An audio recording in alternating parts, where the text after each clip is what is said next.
All right, the time is now 6:33. We'll call a special called meeting for the Goose Creek CISD Board of Trustees to session. Before we begin, we will read our mission and vision. For GCCISD, our goal is to develop the whole child. Goose Creek CISD develops and enhances each learner's intellectual, social, and emotional well-being, facilitated by a highly qualified team committed to growth, community, collaboration, innovation, success, and determination. Our vision is we empower every student with the knowledge and skills they need to succeed in a global community. Our core values are graduate every child, children first in a safe and nurturing educational environment, collaborative community and parental involvement, integrity, respect, humility and transparency, service before self, diversity respected. I'll call the, okay, do we have a declaration of a quorum? Yes. Was the meeting properly posted? Yes. Our next item is citizens' participation. I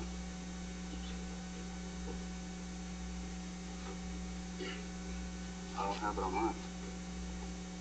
It's not on there. It's not on there. Well, our first speaker is Mr. Don Coffey.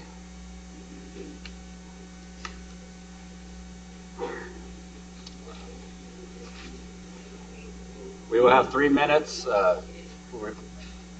We'll give a warning with 1 minute remaining. I won't need all that time this time. Galatians chapter 6 verse 9 says, "Let us not become weary in doing good, for at the proper time we will reap a harvest if we do not give up." Randy O'Brien has not given up, and neither has the community of Goose Creek. What you witnessed at the last meeting was the harvest of what Randy O'Brien has sown over the last 4 years of working tirelessly in this community for our children. You also got to see the harvest from the seeds of discontent that the two of you have sown for the last 2 years as board presidents.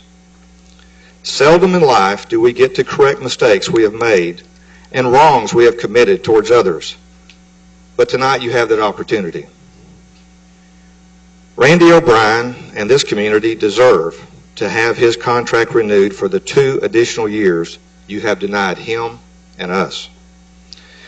This has been a regrettable chapter in the history of Goose Creek, but tonight you can do you can right this wrong, and we are here to make certain you do.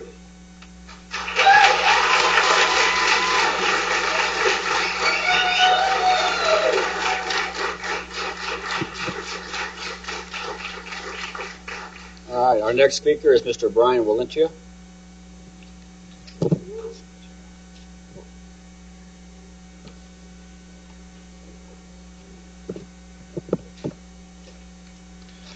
Good evening, ladies and gentlemen, members of the board, fellow Baytown citizens. My name is Brian Walenta, and I teach at Robert E. Lee High School. Tonight, I wish to address the board in a calm, cool manner. Over the past weeks, emotions have been very high, and last board meeting was charged. Tonight, I want to speak from my heart and mind about what I feel is the status of Baytown. For our district, the district has had some interesting times in the past few years. The release of one superintendent and the election of another. Mr. O'Brien became our superintendent with the idea to bring Goose Creek back together. By visiting campuses and talking with teachers and staff, Goose Creek has come back together as a family of caring and loving teachers, and we love our jobs. Not based in fear, but mutual partnerships for our school and communities. Our city. The city of Baytown has seen an economic growth in business and an influx of new families to live and grow with Baytown. The partnership forged by the city, Goose Creek, supports a working relationships that grow giants. Our Chamber of Commerce and Business, Mr. O'Brien has worked to create confidence in our schools to help stimulate growth, of which I will explain in a moment. Our overall community. Goose Creek is now one school district and not, nor should be, a splintered community. Highlands now feels a following and integrated into our district. So why or how are these interconnected? I've taught economics and understand that we are interdependent upon each other. The partnerships of Goose Creek, the city, the chamber, and the communities is a very powerful one that attracts business. Business will not build and move families unless we have a great school district. Millions of dollars of revenue and tax revenue flow into Baytown due to these partnerships. Mr. O'Brien has been a central figure to help build partnerships, to provide confidence, calmness, love, and caring for our community. I support Mr. O'Brien as a superintendent, and so do many teachers in this district, and know that many thousands do also. A change will hurt our economic growth for the city and district and will fracture the trust that has been built. Thank you very much.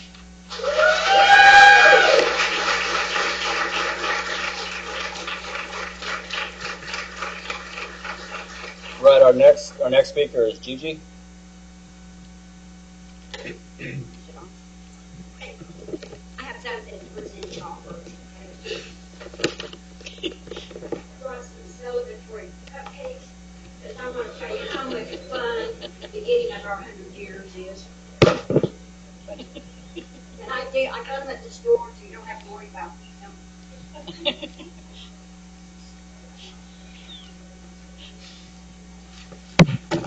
So that pretty much tells you what I think. I think more than anything else that this school board is unhurt. Oh, sorry, usually y'all. But I'm hurt because I feel responsible for a lot of this school board. Jessica, the cupcakes didn't refer to you, by the way. Bill Gates said one time, technology is just a tool in terms of getting kids working together and motivating them. But the teacher is the most important thing in a classroom to educate our schools. 1, 2, 3, 4, 5 of y'all have deep ties to Baytown. I wouldn't take not one thing away from you. 2 of you, I have no idea. I know that if I was VP of half a dozen things, I wouldn't have enough time to do a good job at any of them. But last week I sit there and I listen to finally somebody besides myself that says it like it is.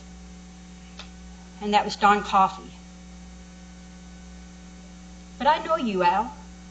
So I've got to understand why the $86 million got put on there. I don't want to believe for any amount of time that it was to get rid of Mr. O'Brien. You sat there and told me it would take 10 years for us to get over Cavazos and all that. So I'm confused. I don't understand what's going on. But I do know Mark Twain had a good quote. And this pretty much sums up how I feel about this school board right now. And I'm sorry. God made the idiot for practice. And then he made the school board. And that's how I feel about y'all right now. I cannot believe that you sit there and you look at integrity, respect, humility, and transparency and have the audacity to come in after listening to people tell you that we want the superintendent and tell us, oh, well, we all talked and it was just a miscommunication. Do I look like I got stupid on my face? Start being honest with us. My husband told me one time, he worked out of the plant, and he does not appreciate, by the way, me being here. He said, Donna, there's only one question you really need to ask the school board. And so I'm going to ask this one question. I want to know what Mr. O'Brien's, what is his requirements? And what are it that he's doing that's not meeting his job? Why can't we be told? We elected you. I guarantee you that he's been in the classroom. Now, 1, 2, 3, 4 of you. No, 2 of you he's been in the classroom, a lot more of. And then I just have some questions. I won't Your repeat time is what, expiring. Okay. Okay, I won't repeat what Gigi Cockrell said, but it's the truth. Put your egos at the door and start doing what's best for our kids and for our teachers, because happy teachers make productive kids. And Mr. O'Brien makes happy teachers. All right, our next speaker is Mr. Byron Schoenbeck.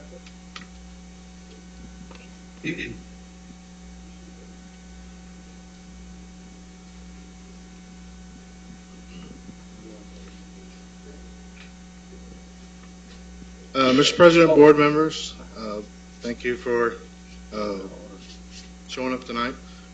First, I just ask a quick parliamentary inquiry, if I can. I know that you can answer questions on procedure, not specifics on items. Is that correct? Yeah, I guess. Yeah. Is it true that just with a simple vote, the board could move to the order of the agenda items at their will? Yes, sir. Okay. Would it be possible to move agenda item 4E up early to the first issue?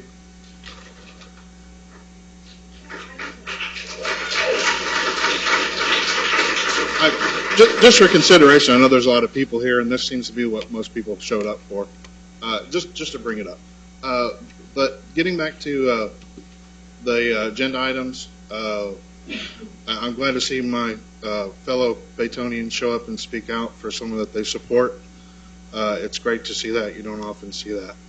I mainly came to speak quickly about the bond. You know, we've been communicating about that. I just want to make sure that everybody else knows what we've been talking about. My view and the view of many people that I've seen is that before we have an election, and we still agree that we want to put a bond together that we can all agree on, that we can support, that will build the new schools, that won't receive any opposition, that will actually pay for what's needed without being wasteful or things that we don't need.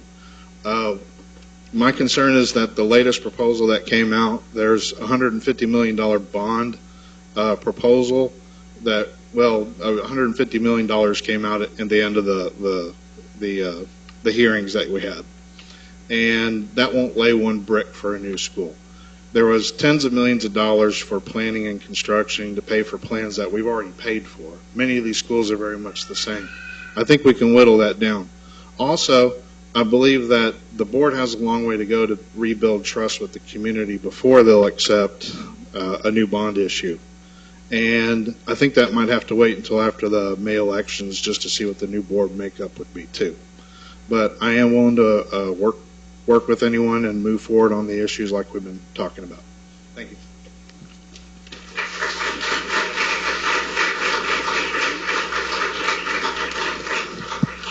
Our next speaker is Mr. Darrell Banks.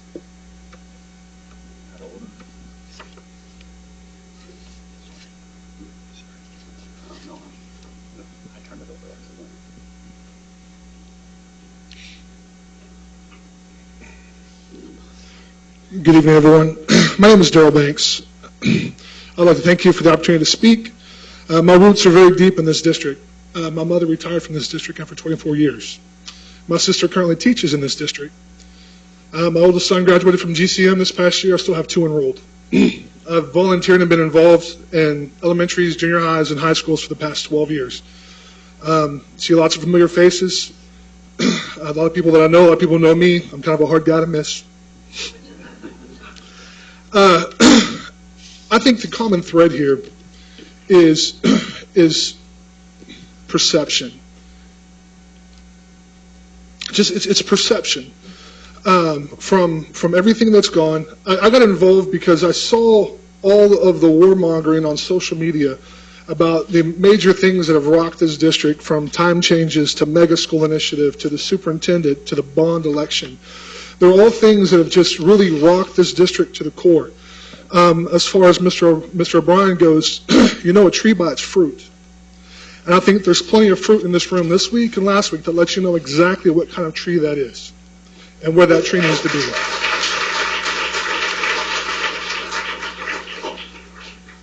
But moving forward, we have to get past this issue of perception the perception of this of the constituency of this district is that it's is that there are frivolous things added to the bond, that there are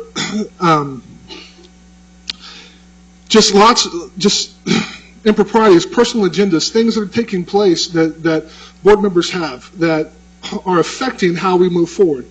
And perception is not always the truth, but our perception is our reality.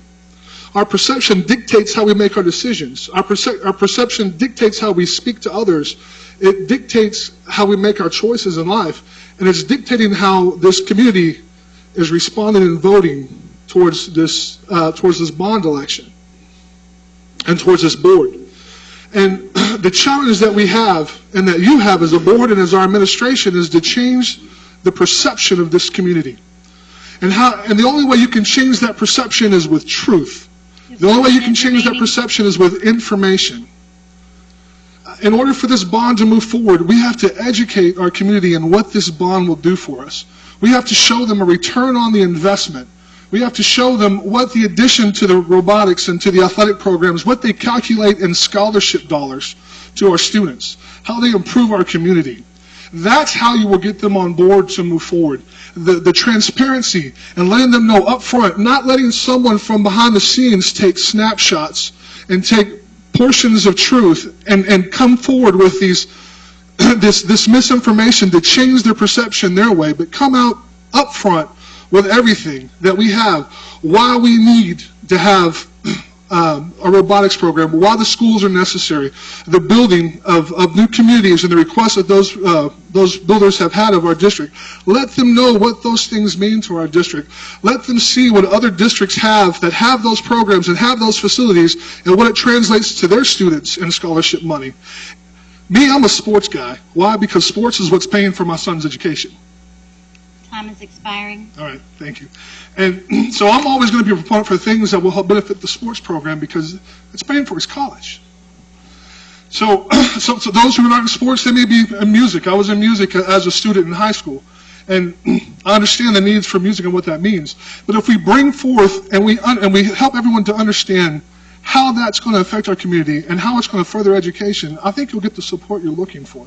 If you listen and stop that disconnect that we have between the board and the administration and the board and the community, I think we will move forward, and I think you will see exactly how strong Baytown really is for Goose Creek.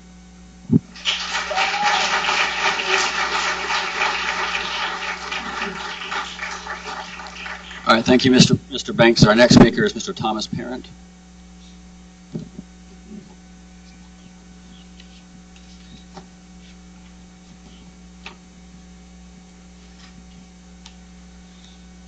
Good evening. Byron kind of trumped me there with his first question, but he didn't really get an answer. So I just want to ask Board President Pete Poppe directly, will you move the consideration of the superintendent's contract up in the agenda to directly after the citizens' participation so that everybody that's here for those items you can respect their time? I'll answer your question when you're done speaking. Is it okay? That's all. Oh, that's it? That's all I have. Oh, okay. Then I'll answer your question. Pending your answer. I do not plan on moving the agenda up because on the agenda is we have to finish the evaluation before we can go to the contractors. Can you do his evaluation and then do the consideration and then get on with the rest of the agenda? We could. What was that? So we could. Will you? We could. I mean, there's not a whole lot on the agenda, so we could be back. I mean, it could be back for 10 minutes, could be back for 30 minutes. Right. I don't know. So are you saying you will not? Thank you, sir. If after citizens' participation, if the board wants to vote on moving that, we can. But other than that, we still. Well, that would mean everybody else would have to stay. The administration would have to stay for the other agenda items after the closed session. Right. Well, I would just ask that you respect the community's time and move those items up. Thank you.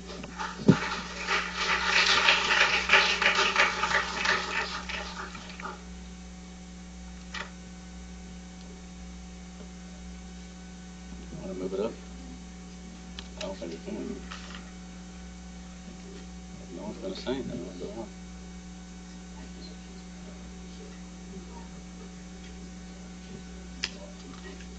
could be back there for a while. Could be back there for a while.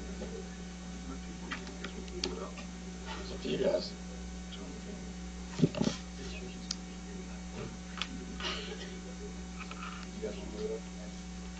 You want don't need an agenda. All right, we've had a request from the community to move item 4E up to the front. I will take a motion if any of the board members are willing to put that on the table. I'll move that we change the agenda and move up 4E to now. Okay, we have a motion. Do we have a second? Second. We have a second. Motion from Mr. Ricky Clem, a second Mr. Augustine Laredo. Any further discussion? So we're motioning to move 4E, not 4C, or I guess, as 4E reads consideration. We'll need a of recess approval. to go to closed session. So we would move 4C up as opposed to 4E. Yes. I'd Let's go I'd like my motion to be just E. Let's finish the evaluation and discuss the contract. But we need to go to closed session. Okay, but Right. 4E is consideration of approval of evaluation, which we would have to do 4C to complete that. 4C. But we already have a motion and a second. And it's okay to So- go to approve 4E and then say, Okay. we're going to recess. Okay. Okay. So we have a motion and a second for 4E. Afterwards, if the motion passes, then we can just go ahead and go to closed session. All right. All in favor? All in favor, raise your right hand. Any opposed? All right, motion passes 6-0.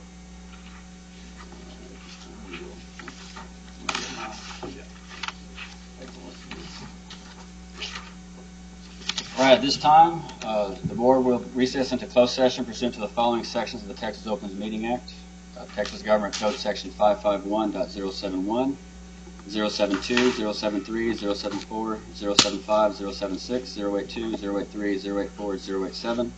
No action will be taken while the board is in closed session. The time is now 6:55 p.m.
Everybody here?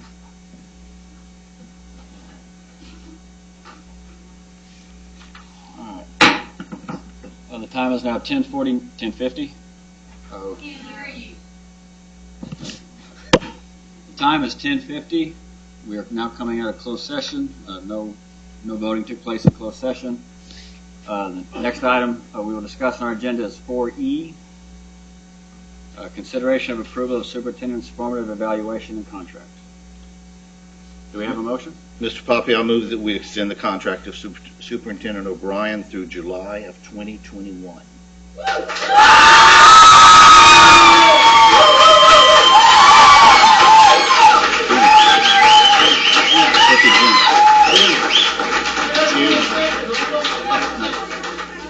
Do you mean July or June? June 30th, 2021. Okay. All right, we have a motion. Do we have a second?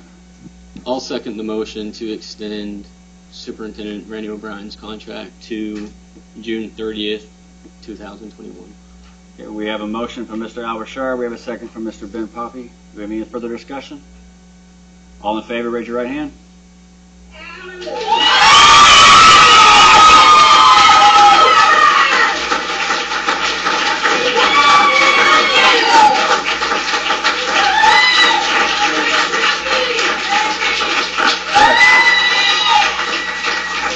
All right, motion. I'd like to thank the Board of Trustees for extending my contract and completing my evaluation this evening. Thank you very much, Board. All right, we'll now go back up to the first item on our agenda.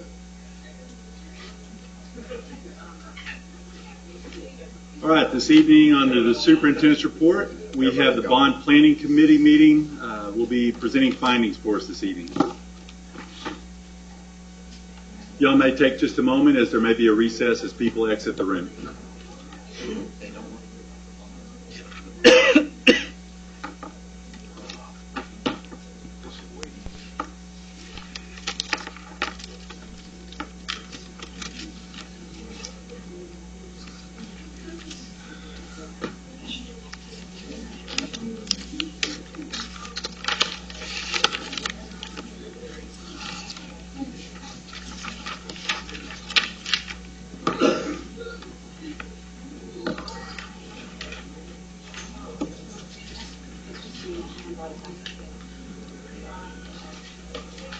So you actually turned it? Yeah. Okay, I just wanted to be sure. It looked like it was going.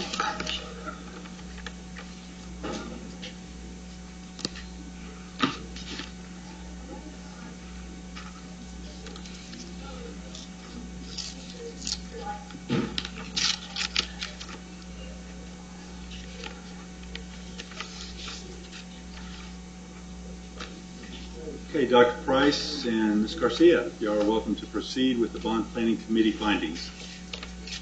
Good evening, board members, Superintendent O'Brien. We are going to go over the bond meeting community findings. Ms. Garcia is going to go over the scenarios. Ms. Garcia? Sure. You should have a letter that I provided last week in front of you.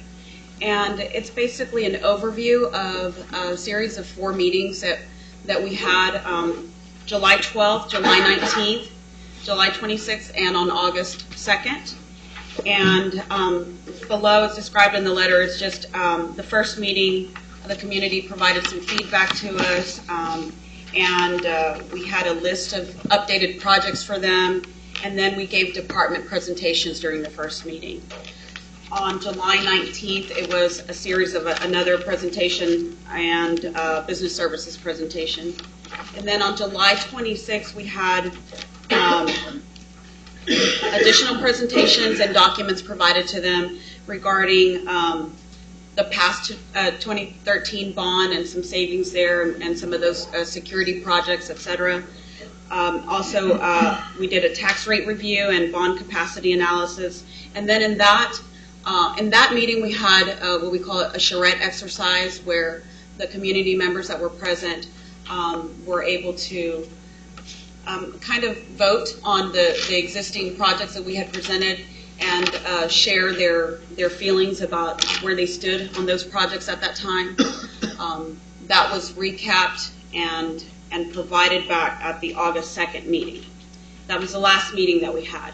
At that meeting, I provided a draft critical project scenario to them, and then based on their feedback is what you have here today in front of you are 2 scenarios, and then there's a third one for a future bond. And I can walk you through those right now. The first scenario is a series of major projects, specialties, technology items, and some upgrades and renovations totaling approximately $255 million. The second scenario is very similar with a reduced technology scope, and that one's at about $225 million. So that's pretty much the only difference between these two. And then if you'll notice the third scenario, and these are all input that we got from the community at that meeting. And then the third scenario was to wait and put off a bond to 2019, to a future bond, and go back through the bond planning process with another community input. And in essence, the final item I think that was discussed and quite often was the process that we went through for the community input for this bond planning. It was a little bit different than was done in the past, and so that was brought up a few times, going back to a proven process that we've used in the past, and that was some of the important input that we got back from the community members. And if y'all have any questions for us about any of the scenarios or... So to summarize, if I recall, I attended a few of the meetings. I didn't make all the meetings, but I understand that there was not a large press to move forward immediately with the bond because the ones that did were wanting a partial bond. And so going with a full bond would be your recommendation to the Board of Trustees? Yes. The administration's bond recommendation would be scenario 3. Some community members felt that a November 2018 bond would be contentious and rushed.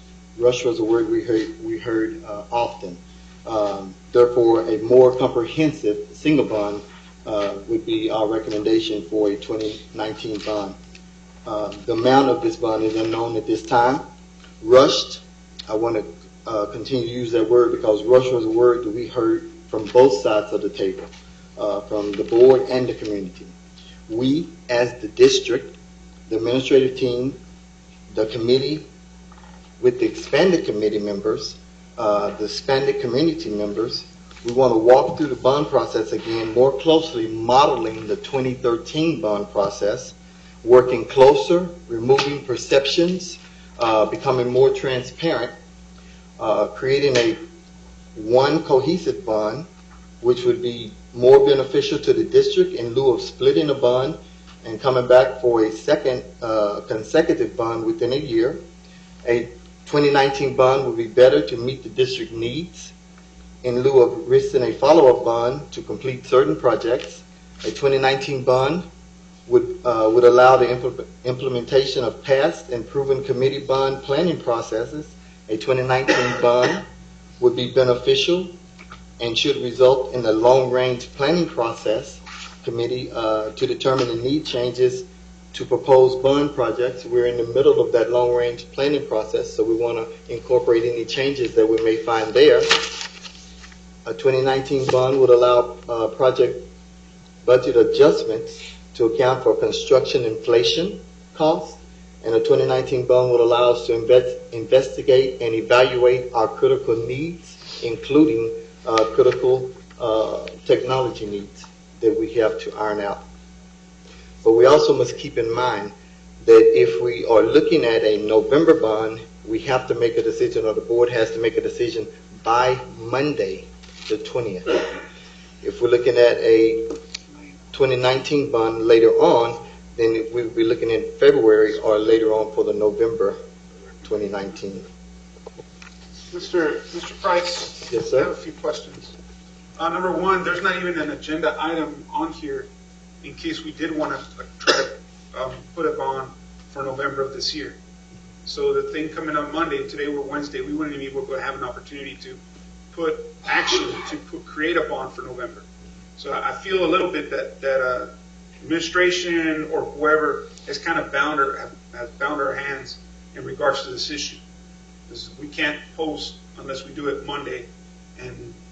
But here's my questions. Number one, you said that we weren't ready, we didn't do the research before. I think I can understand that to a certain extent, but I went to 2 of the 4 meetings.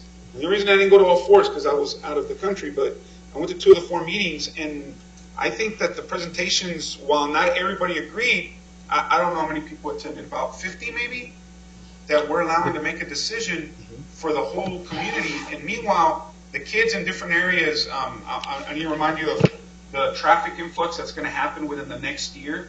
I don't know, maybe 2 or 3 years before we finally get a school on the north side of town. The traffic influx that's going to happen on the corridor 146 and Wallaceville Garth area because we're waiting, and the builders aren't waiting. That's one. We do have a planning process we do have a plan to adjust to meet those needs. Our team is always planning and to make ready for our needed growth, for our coming growth. So we do have a planning process and we're going to meet those needs. Do those include portables?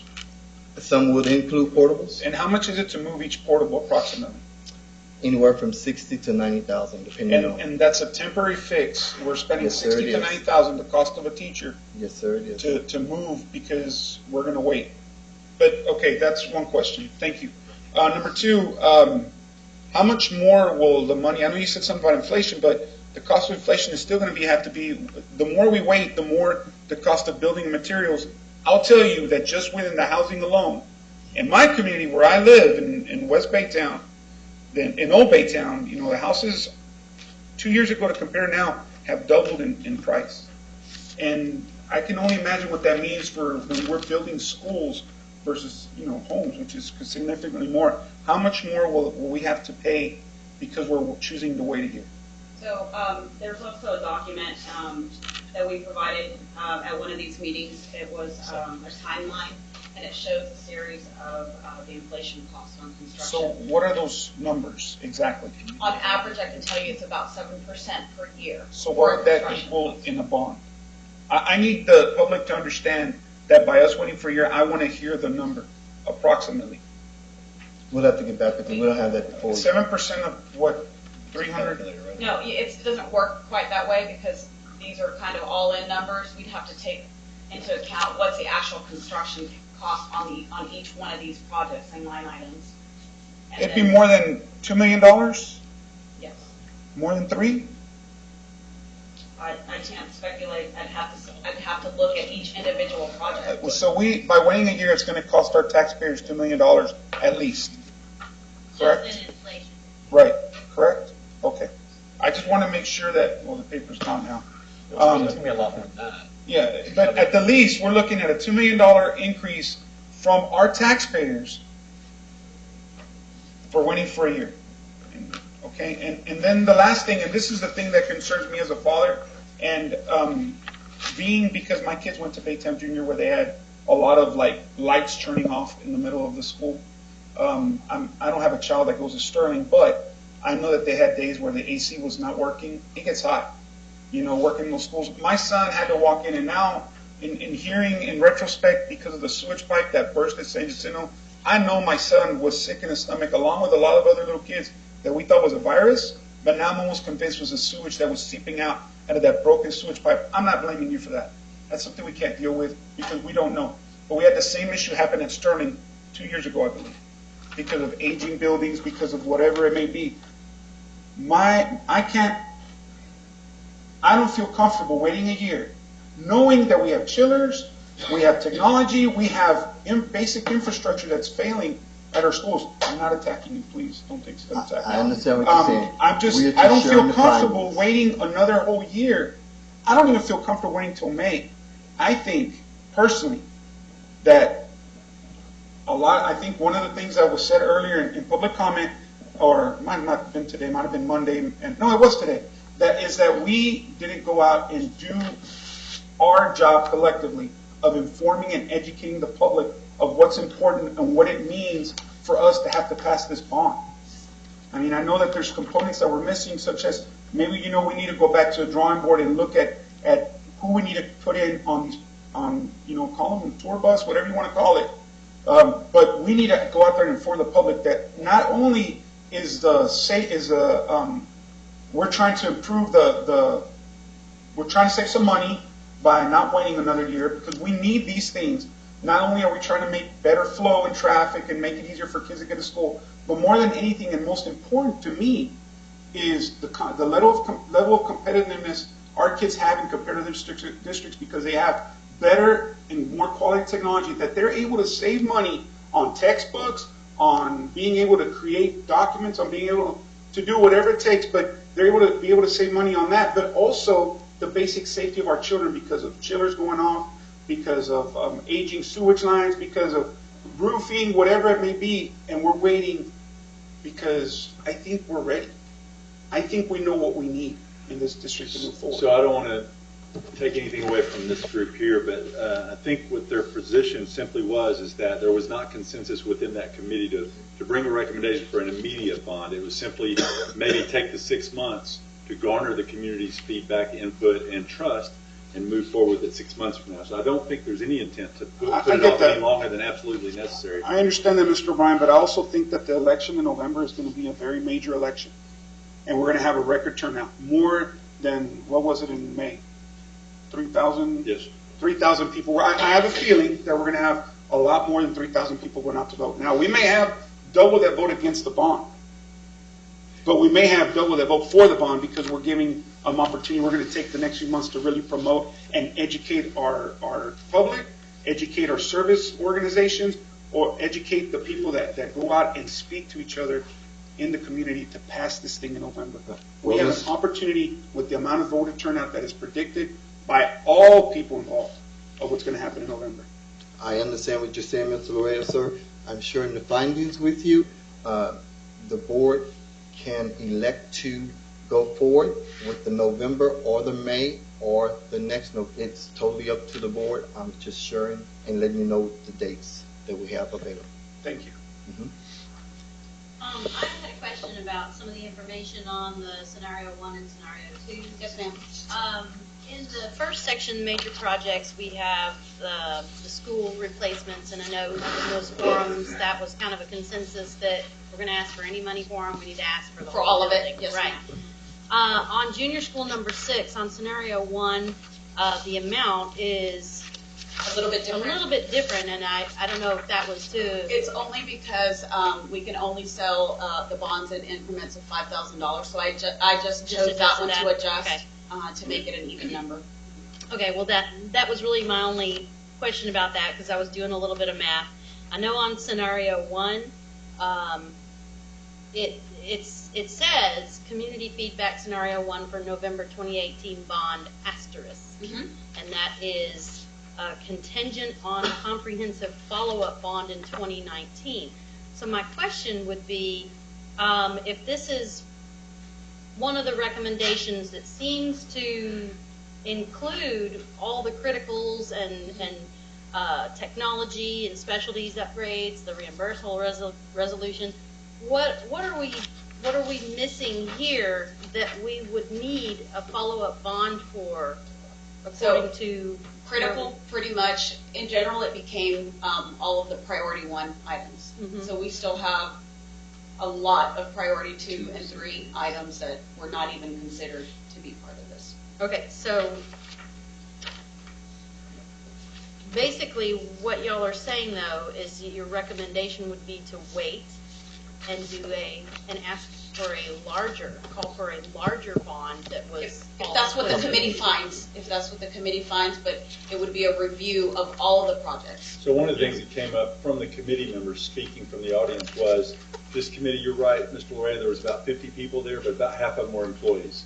So it was really a smaller committee than we're accustomed to in the past. I think 2013 had 100 people on the committee, or close there too. And so while we may not need 100 people on the committee, I think it'd be hard for the community to feel left out if we had increased the participation on the community's part over the next 3 months, preparing you for a call for bond in February. And the committee would be more inclusive and more comprehensive. And granted, the board, I think, did a good job advertising anyone can come to this committee. We want the whole town to come, but still we got 25 people. So I think we have to be, as administration, we have to be more specific in identifying our invitees. Everyone who came before is welcome to come again, but we need to get that cross-section of the members of our community that are stakeholders and are vested in this commitment that will say, yes, we need the whole 300, or we want to keep it at 250, or we want to roll it up. And that only comes through sitting through that 3-month process where each of the experts in the room stand up and talk about moving technology forward. That was a big contentious point of this committee, was we want bricks and mortar and no technology. And we can't see a 21st century learning community without technology. So that, not to bash one position or the other, but that was some of the conversation that came forth with the contention in the room. It was a great dialogue and great feedback, but this team presenting you tonight didn't feel like there was consensus to roll it right now this minute. But to your point, the needs are there. The needs are there. I'm just saying that the today. biggest concern with the people that were opposing the committee, the bond, was money. And right now, we're looking at a minimum of $2 million plus whatever amount. It's $60,000 to $90,000 to move portables. I don't know how many portables you're going to move to put in these contingency plans. You're looking already like at least $3 million that we're going to have to do. We're going to have to put into the bond just for waiting a year. And I don't know. I just think that if we're trying to save money, that's not a way to really save money. I agree with you, sir. Anyone else? Questions? Well, just looking at the timeline of the 2013 bond program, I mean, they started late August and they called it in February, so that's 6 months. I think that's a good framework to go off of, and hopefully we can get a bond in May and not wait a year. Correct. We'd be prepared to do that. And so if you call for another bond committee that includes a better, larger cross-section, would you be going back to some of your proposals that included multiple propositions? Since you're, since it looks like we're trying, I got the feeling everything back on the table. I got the feeling from the forums that really no one felt like we could go out for two bonds. I mean, and that's what I came away. I only went to the last one, because I too was traveling the the planet most of July. But I came away with the feeling that most people felt like if we're going to call for a bond, we need to call for what we need the first time, not wait for a secondary follow-up or contingent second bond.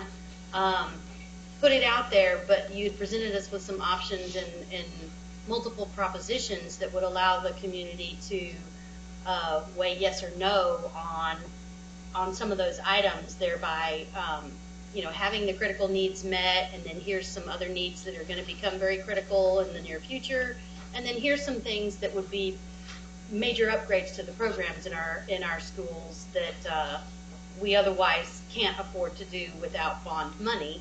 But maybe the public has different opinions on that.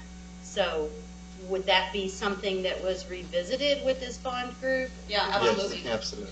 Okay, I'm looking at scenario 1 and 2 with contingent on a follow-up bond. I kind of came away from the forum that that's not the direction that we were going to be trying to head. Okay. Any other questions? Thank you all. Thank you. Thank you. Our next superintendent's report will come from Mr. Eloy Chapa. He'll be just briefly touching on revisions to board policy.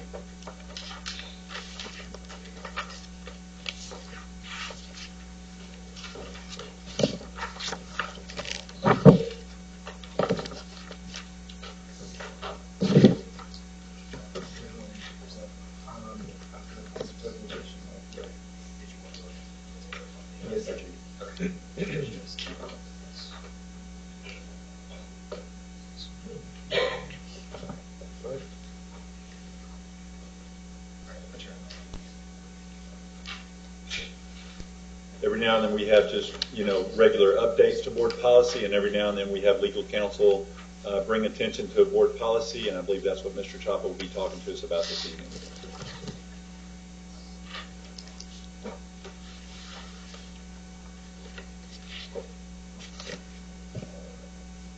I'm waiting for my presentation to come up.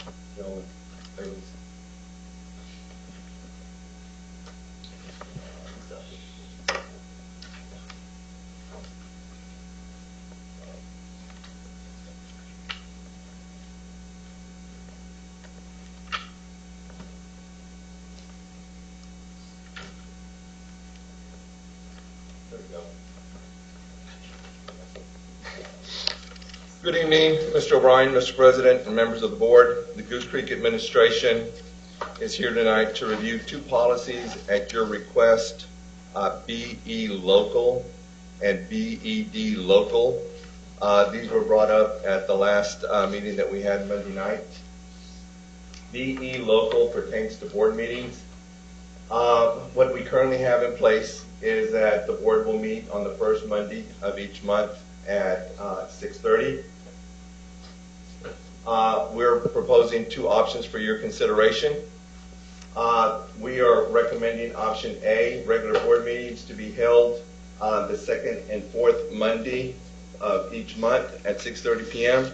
This essentially is just us going back to what we had prior to going back to only one meeting per month, with no other recommendations or changes to the process.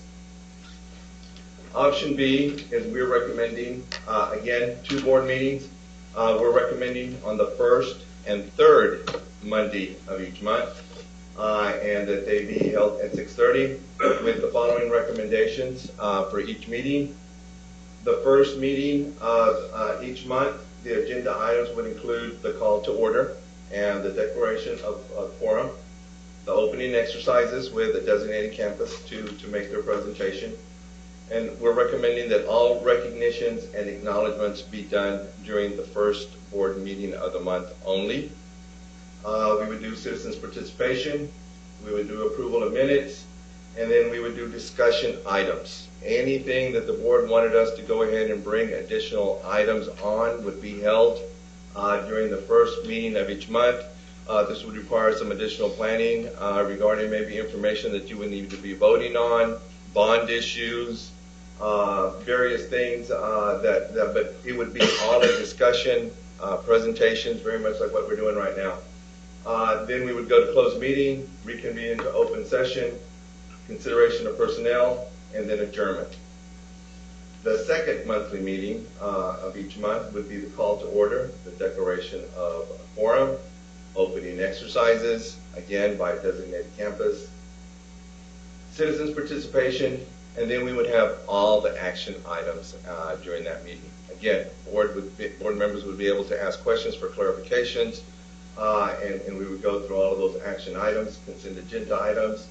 The future board agenda items would be on that agenda: closed meetings, reconvene into open session, consideration of personnel, and then adjournment.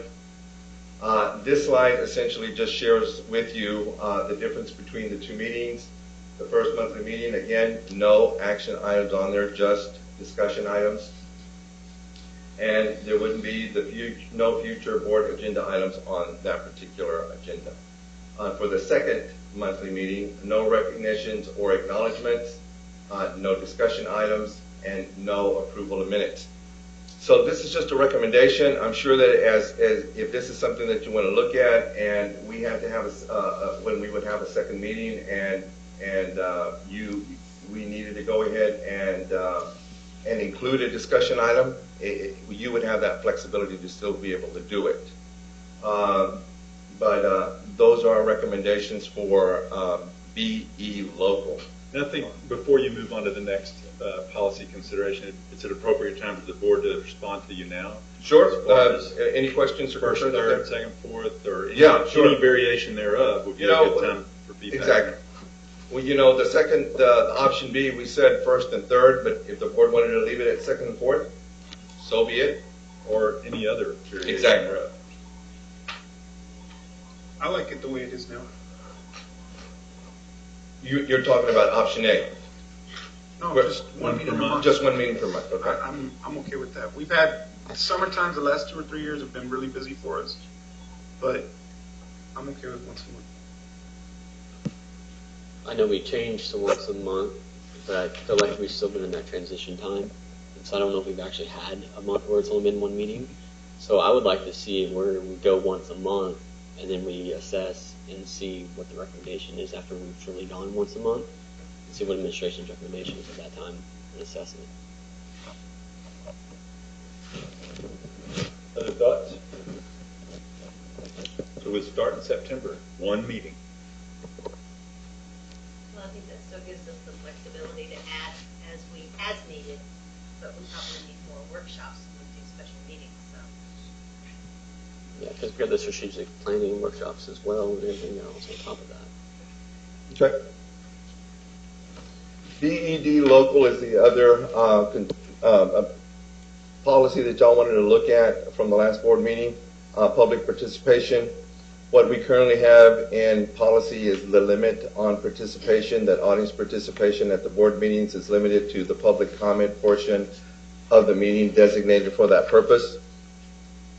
What we have right now is that the board will allot 30 minutes to hear the people speak. If a person wants to be able to participate in that open forum, they need to sign up ahead of time with the presiding officer or designee. And they also need to be able to indicate the topic that they're going to be speaking on. And no presentation shall exceed 3 minutes. The only recommendation or consideration that I would like to bring to the board, because it was discussed at the last board meeting, was whether you would be able to extend time in reviewing the policy. There isn't anything in legal or local that allows you to do that, but there is board operating procedures that y'all have that at a board member's discretion, any board member may request additional time for speakers when the topic is of public interest, and the additional time must be approved by the majority of the vote of the board. I'm sorry. I like that. And that's part of your board operating procedures. Any other questions on that? So they don't, so there's nothing in local or legal that says we can't add that No. on our operating procedures? No.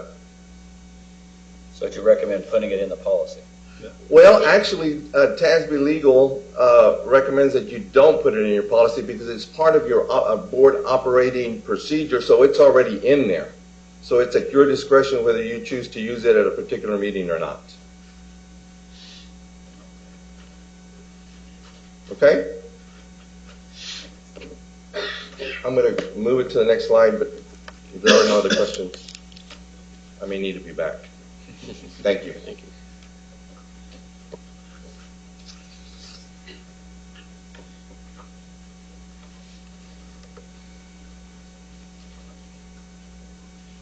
All right, so our next item, action item, is consent agenda. Get to that page.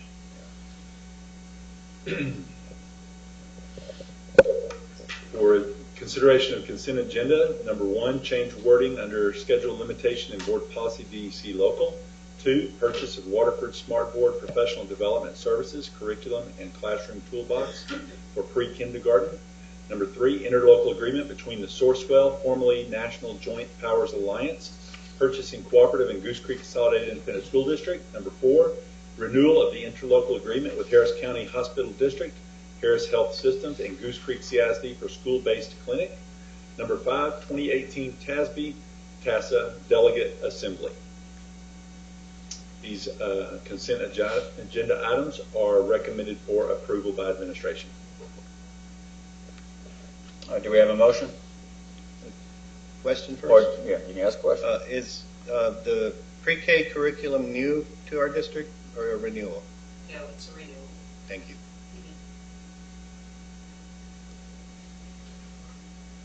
Do we want to pull? Do you want any items one? Mr. Chop is prepared to discuss that further if you'd like, yes. I'd like to pull 1. I'd like to, on the last item, I'm sorry, Delegate? or A5, I just feel that maybe one of our 2 new board members would like to be one of the alternates so they can gain the experience.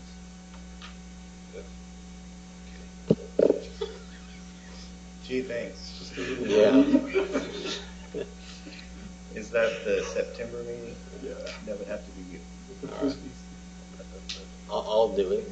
I'm fine. That's the September 28, 29, and 30. Oh. Cast it down. You serious? You want to? Okay, all right. Do So we need to pull that or? we don't need to pull item number 5? Okay. Okay. So we have a request to pull item number 1. you have any other items to be pulled? Or? I'd like to move, well, can I even make a motion since it's part of it? Yeah. Just because we're the delegate? Yeah. Or Rick will make it. Yeah, I move to approve action items 2, 3, 4, and 5 as presented. I second. And we have a motion by Mr. Ricky Clem. We have a second by Mr. Ben Poppy. Any other further discussion to approve items numbers 2 through 5? All in favor, raise your right hand. Motion passes 6-0. Mr. Chapa, would you join us, please, to go over action item A1, please?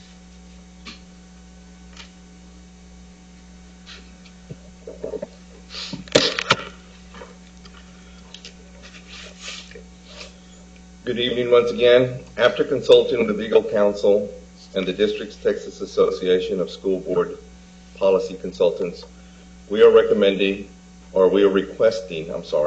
the approval of revisions to DEC local.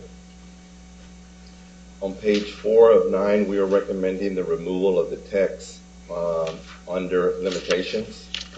The text is procedural and administrative in nature and should be added to the employee handbook, and we'll be glad to do that. We're also requesting the approval of the wording on page 5 of 9 under catastrophic sick leave bank. That is standard language that most districts use for catastrophic sick leave. We're asking for the approval of the deleted wording on pages 5, 6, and 7 regarding the locally developed procedures for catastrophic sick leave bank, and this wording will also be added to the employee handbook. And under neutral absence control on page 8 of 9, administration is requesting that the board approve the wording as recommended by the district's legal counsel and its TASB policy consultant for the following reasons. The provision is written so that the administration can treat all employees the same regarding their depletion of all leave. Our TASB consultant has recommended removing may and to use shall for consistency, and recommended the removal of or reassignment as an option. The provision loses that neutral aspects because some employees could either be recommended for termination or reassignment. When determinations are made on a case-by-case basis, it is open to treating employees differently. Legal counsel is supportive of removing or reassignment, but recommends leaving the word may in the provision for the following reason.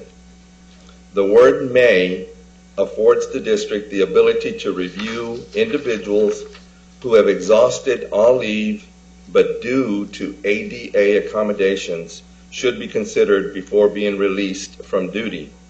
The following statement in the provision says, the employee's eligibility for reasonable accommodations as required by ADA shall be considered before an employee is released from duty. Therefore, the administration is supportive of leaving the word may in the provision. Number 2, in this provision, it is important to note that administration is making a recommendation for termination to the Board of Trustees for contract employees. Under this provision, the board will ultimately have the final say on that contract employee status. Number 3, Number 3, for districts with TRS active care, an employee on an approved unpaid leave absence, the maximum period specified by the Teacher Retirement System TRS rule is for only 6 months.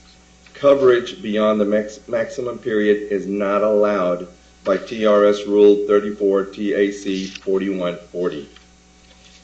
In closing, the Goose Creek administration supports the concept of mutual absence control that allows us to to be consistent with a cutoff point for employees who miss or have used all of their available leave.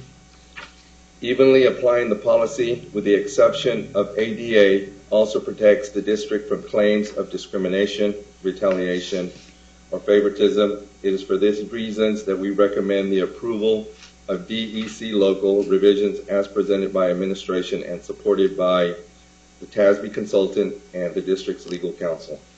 We have also provided for you area districts with their neutral absence control and have shared those policies for you to review as well. I had just quick points there to one slide, but if y'all have any other questions, I'll try to address those concerns. Okay, I know it's past my bedtime, but in my packet, I'm understanding that you're asking to change the wording of the neutral absence control section. Yes, sir. But in your presentation, there are a lot of other references. Could we go over those again? They're redacted on our packet. Yeah, they're redacted on the packet, and you should have had a copy of your policy in your packet. You didn't have that? No. It's The the only current, thing redacted it's the was the current word. policy. I am sorry. That one word. I apologize for that. I was under the impression that y'all had gotten, and I'll share with y'all. DEC local. So we're looking for limitation. And just the reassignment is all. Yeah. Yeah. On any of it. I received a copy that looked like this from Ms. Garcia from the consultant. We don't have that. And the things that I went over, for example, on page 4 of 9 has redacted text. 4 of 9 under limitations. Yeah, we have we only have 8 pages, and when you one of your slides referenced page 9 is what I thought we had 8. I was Okay, then we didn't share all the information with y'all. The only I apologize thing for redacted, that. Mr. Chopper, was that word, or reassignment. reassignment. That's the only thing that's redacted. in Okay. our packet. So that's what I was going to ask, if we could go back and Well, look at these. I wish y'all had a copy of what I had. When I DEC, think Nathan can assist us by having you put it on the overhead. That's a good idea. okay, Use the Elmo thing, Yes. format. The document camera, how's that? Elmo. Elmo. Everybody knows what that is. Yeah, the Elmo thing. let me move.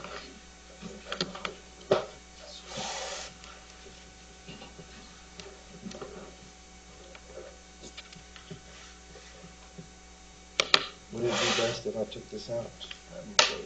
Probably. Training this week they did, but I found it unplugged, so maybe.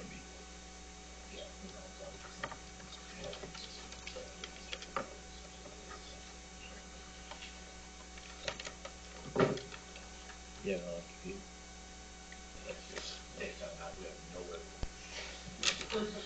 I don't think I can. I got a little suspicious when I was going through my presentation and I saw you, Mr. Richard, and you were kind of like looking through the screen. Yeah. Okay, here we go. And can we, showing ours. Yes, it would. That's okay, it's redacted. oh, there you go. That's more better. Okay, English teacher. so if you look at DEC local, and we're looking down here at the bottom, and I'll show you that that's page 4 of 9. TASB is recommending the removal of this text that's in red under limitations, and you can read it. The text is procedural and administrative in nature and needs to be added to the employee handbook.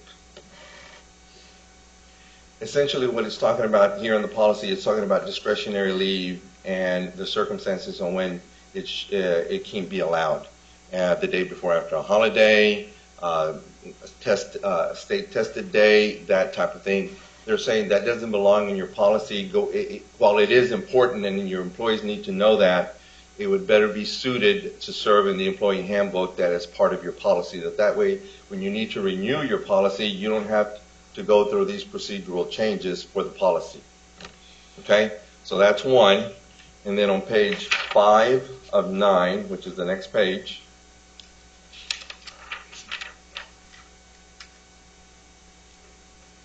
they have added everything that's in blue, and that is the standard language that usually accompanies most catastrophic sick leave banks, the procedures. So she's added that to our policy because she thinks it's important as far as who contributes, that type of process, the number of days, maximum number of days, that type of thing. And then at the bottom, it starts off with deleting verbiage that we have in there that includes membership eligibility. I'm trying to roll this down. Procedures to request the compensated days. All of this, that's on page 6, 7. Here's part 7 up here on top. Again, she is stating that that's procedural and should be taken out. And then we get to page 8, which I think then you may have had. Not quite like that. Okay, like that. And so she is recommending, and legal counsel agrees with everything except for the word may. So what we're recommending, where there is a change, is that it should read, the district may pursue termination of an employee who has exhausted all available leave regardless of the reason for the absence. The employee is eligible, and then I read the rest of it to you. So TASB recommended one thing, legal counsel recommended another, so you're actually retracting this recommendation, which says the district shall, to actually revert back to the district may. May, yes. Carla says that may gives us more flexibility, because if you have those employees, and let me give you an example. Let's say that you have an employee who has exhausted all of their leave. They've used up all of their FMLA. They've requested temporary disability. They've been out for 6 months. And the doctor says, look, you're not able to come back. May gives us that ability that if the doctor says, look, this person is going to need to start learning to walk using a walker, and it's going to require 6 more weeks. If we say shall, then we would have to pursue termination of that person. If it says may, we could say that is a reasonable accommodation, that we can go ahead and give that person 4 more weeks, 6 more weeks, until she learns or he learns to use that walker and be able to come back. It gives us a little bit more flexibility in looking at those situations. And I think the previous edit was an act of compassion to consider the term of reassignment, but using the word may in this place will still allow some opportunity for flexibility on Absolutely. The decision. Is that my understanding? Yes, sir. Okay. And then the other thing, as I stated in my presentation, is when we get to that point, our goal is not to be trying to make recommendations and terminate employees. We value our employees, especially in HR. We go out there and we recruit them. We want them to stay here, because the longer they stay here, the fewer people that we have to replace. So our goal is to try and work with those individuals to the best that we possibly can and try to provide some type of benefit for them through this process. So if we get to that point, my point is that we would be making a recommendation to you, the Board of Trustees, because you have the authority to terminate and hire. And then we could then look at those cases on an individual basis to see what those circumstances are. In your recommendation, it's solely based upon a position in which an employee is occupying but not serving the district. Exactly. And you cannot hire a person to replace that person until a decision would be made. Yes. Okay. Back on I think it was on page 5, the discretionary leave. Yes, sir. I think I put that one back. Yeah, that's the catastrophic, but you don't really have to put it back up there. Okay? If that's taken out of board policy, is it going to be placed in administrative policy or just in the employee handbook? We can put it in the employee handbook, and we can put it as part of our administrative And my concern guidelines. is if a level 3 grievance made it to us and it's not part of our board policy, how would we? You adopt where would the we employee stand? handbook, so That the would be board our does policy? adopt the. Yeah, the board does adopt the employee handbook as well. So it's still going to be policy, it's just going to be in a different Right, place. right. And then is the moving of the catastrophic It's essentially the same thing? It's essentially the same thing, yes, sir. Okay, thank you. Mr. Chopper, would you go back to the neutral policy Yes. again? Because I want to make sure I understand what we're saying. We are going to leave the word may in and take shall out? Yes, sir. Okay, so if we adopt this tonight, we need to make that as part of the motion that we. Absolutely, because that's our recommendation. With the change of may to shall. Yes, that's correct. I have no further questions. All right, any other further questions? All right, do we have a motion? I move to approve the changes to board policy DEC local with the edit of leaving the word may in the neutral, absence control, rather than shall. I second. All right, we have a motion, Mr. Albert Shard, a second, Mr. Ricky Clem. Do we have any further discussion? All in favor of the motion, please your right hand. Motion passes 6-0.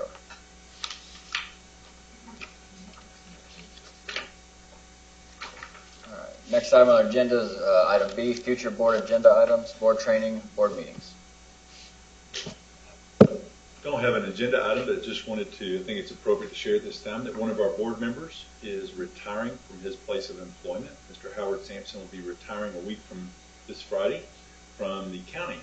And there'll be a celebration hosted by the county at noon to 2 p.m. next Friday. Wanted to make everyone aware of that.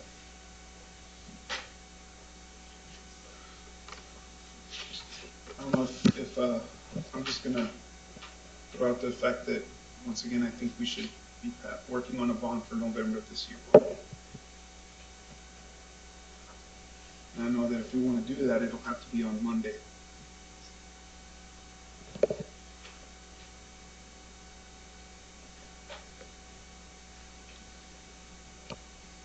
Let me just throw this out here. Administration would not be offended by such a direction. The recommendation brought before you tonight was just simply based upon the committee feedback that was received over the last 3 months, and certainly within your purview to move forward, Mr. Laredo.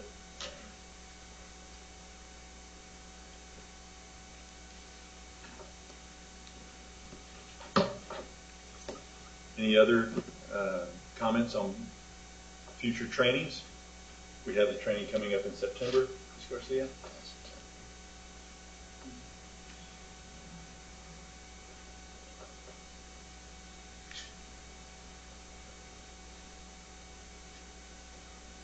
We have Taz and Tasman in the next item. Any board meetings? So, Mr. Laredo, you're requesting a board meeting to be held. Right, but if nobody else is having an interest in it, then there's no need in pursuing that. Nobody else seems to want to follow that, so.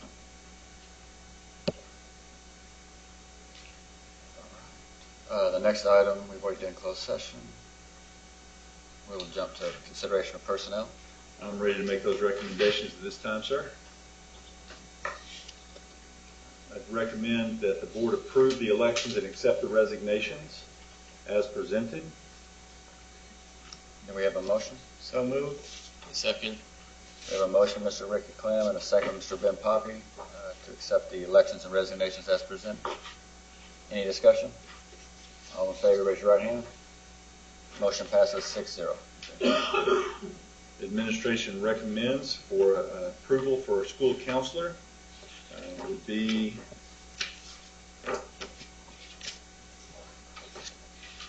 Courtney Robinson as counselor of Horace Mann Junior School. Do we have a motion?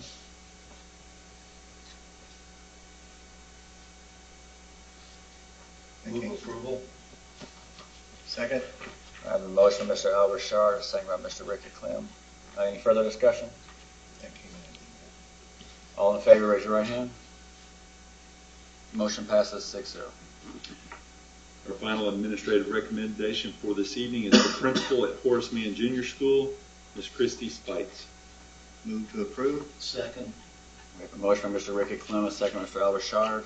Any further discussion? All in favor, raise your right hand. Motion passes 6-0.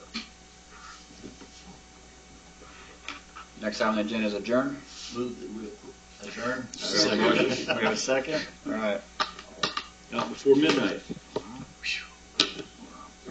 I'd like to thank the audience who stayed around to see the show. Appreciate your support for our school district.